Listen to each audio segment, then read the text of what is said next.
Bwanyuma y'obushumi bw'amatungo kweyongera Omurucyuhura n'akazo enshonga ejeresero omuhwezi wa mukuru wa polisi mu Uganda Major General Geoffrey Tumusiime Kasigazi oyakirwa hari CPS Kiruhura obwo rwakirwa abapolisi abebembezi hamwe n'abariza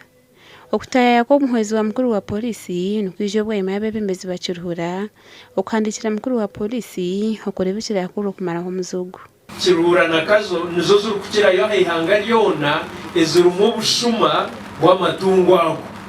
umwaka oguhwire omugomboranje bakapakira yente emirundi 3 nibeje na rore bapakira ente yokubanza bakapakira ente 8 ahandi bapakira ente 8 ezindi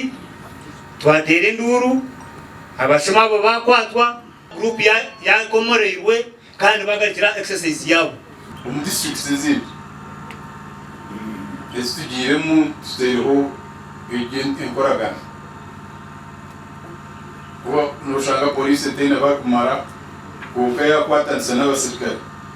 mbakora operation mbakora patrols so izo icyo tukora kwiduka abantu tube twakoze n'amazina go kutandikira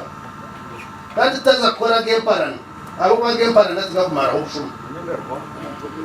Nyona mbeno witi nimbamanye omusere yanjye wambuza abashuma batanu nimbamanye kandi buri omwe n'ekibali cyabo kuba baragira omucyume cy'urushuma so tugende tushomesa abantu turije muri yoroza nangende yabeheru bishate ibyo n'ikibiri nyenda kwamiza kandi mbo wamaze ngo tuyine polisi kozi ya sente tuyine polisi eri kwimko mukasheshe ikajwara uniform ikazo ha polisi station bizere gukora sente ente ziri kurenga mu 10 hamwe n'embuzi 15 nizo zibirwe mu rukazo na Kiruhura omnyishengero kazahabwa Kiruhura Jivanisi Rwenduru hayirikira butashemererwa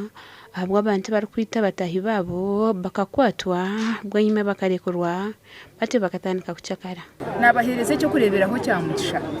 mugisha katemu mukazo ya reporting ha polisi atininya namwita bamuto mu cyome kandi bagaruka bamurekura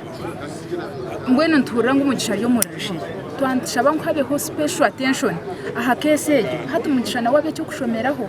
Gashoka Richard ntabwo muri Kiruhura.